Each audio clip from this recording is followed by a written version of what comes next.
जल ही जीवन है और इस पूरे सेशन की जान 3 पीढ़ियां कह लीजिए या यूं कह लीजिए कि भूत, वर्तमान, भविष्य, तीनों नज़रिए पे आपकी जो तस्वीर है वो साफ हो जाएगी।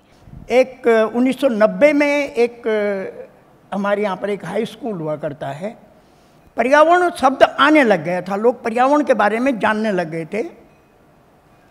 तो लोगों ने मुझे बुलाया पर्यावरण पर, जैसे कि आज हमको यहाँ पर बुलाया गया है, ऐसे ही उस स्कूल में बुलाया गया।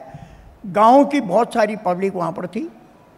तो उन्होंने क्या किया कि एक सर्टिफिकेट बनाया और वो सर्टिफिकेट जो था उसमें लिखा हुआ था कि आज हम जगत सिंह जी को जंगली की उपाधि से सम्मानित करते हैं। जंगलों की रखवाली और उनकी सेवा और उसकी जिम्मेदारी, इसके लिए आपने बकायदा बहुत पढ़ लिख करके, वैभव मेहनत करके ये जिम्मेदारी चुनी होगी। आपको क्या मूव करता है to come towards the wild life and the water, specially water harvesting? मैं वर्ष 2019 से 22 तक एज DFO रुद्रप्रयाग रहा, उसी जनपद में जहाँ मेरा पहली बार परिचय जंगली जी से हुआ। तो उत्तराखंड एक वन बहुल्य प्रदेश है, यहाँ पे लगभग 71% भूभाग जो है वो वन भूमि है। रुद्रप्रयाग जनपद की 70 से ज़्यादा जल आपूर्ति योजनाएं जो हैं वो जंगल के सोर्सेज से पानी ले रही है। और यही पूरा सिचुएशन पूरे उत्तराखंड राज्य के लिए है।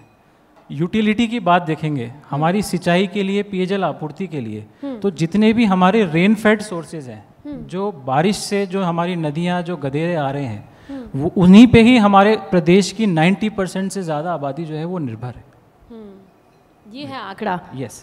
लेकिन ये है कि अब हमें लगता है कि गंगा ग्लेशियर से निकली है और ये पानी हमारे यहाँ, आपके यहाँ आता है, वो ग्लेशियर का ही पानी है या कुछ और है? ये पानी की कहानी किरीट जी ने जिंदगी भर रिसर्च की है इस पे। तो हम इसको 3 कैटेगरी का पानी कहते हैं, आमतौर पे कह सकते हैं कि एक तो वाइट वाटर है जो वाइट फॉर्म में है, जिसको हम स्नो ग्लेशियर के श्रेणी में रखते हैं। दूसरा आता है जो ब्लू वाटर है, जो नदियों में हमको प्राप्त होता है। और तीसरा है ग्रीन, जो हमको इकोसिस्टम से मिल रहा है, चाहे वो ग्राउंड वाटर हो, स्प्रिंग वाटर। और जहाँ तक सवाल आपने जो क्वेश्चन उठाया कि हमारे लोगों के लिए पीने के या इरिगेशन के या जानवरों के लिए ग्लेशियल वाटर कितना यूज़ होता है, इस पर जो अध्ययन आज तक हुए हैं, ये उससे प्रूफ हुआ है कि गंगा सिस्टम है हमारा, मात्र 7 से 8% पानी जो ऐसा है स्नो और ग्लेशियर मिला के कंट्रीब्यूट करते हैं। बाकी 93% पानी वर्षा जल का है, जो वर्षा के सीधे वर्षा के रूप में प्राप्त होता है। इसमें भी स्नो का कंट्रीब्यूशन बहुत ज़्यादा है।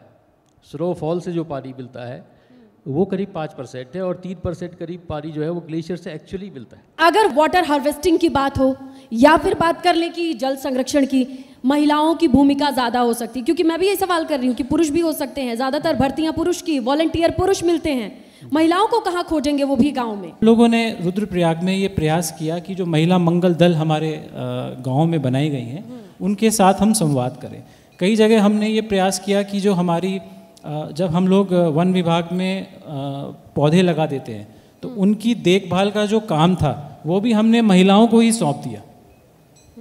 और उसका रिजल्ट ये मिला कि देखिए, एक तो उनको क्या है कि आर्थिक में थोड़ा बहुत जो वन विभाग अगर किसी चौकीदार को हायर करता, उसके बेहतर हमें लगा कि ये महिला हैं, यही जंगल जा रही हैं, तो इनके साथ एंगेज किया जाए। मैं बिल्कुल दिल से आभार व्यक्त करती हूँ कि आप लोगों की वजह से, जिसे सिर्फ H2O केमिकल कॉम्पोजिशन कहा जाता है, वो हमारी ज़िंदगी का, हमारी बॉडी का 80% है।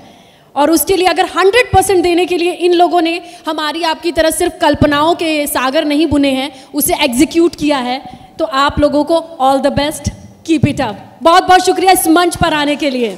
जैसे ही घड़ी का काटा दोपहर 2:30 पे आए, बबीता जी का दिल सास बहू साजिश के लिए मचल जाए। और ये है इनकी बहू, पूरे दिन ऑफिस की टेंशन हो जाए गॉन जब ये करें अपना फेवरेट शो फ्री टाइम पे ऑन। इनकी तरह आप भी देखिए अपना फेवरेट शो अपने टाइम पर और डाउनलोड कीजिए ABP लाइव ऐप अपने स्मार्ट टीवी पर।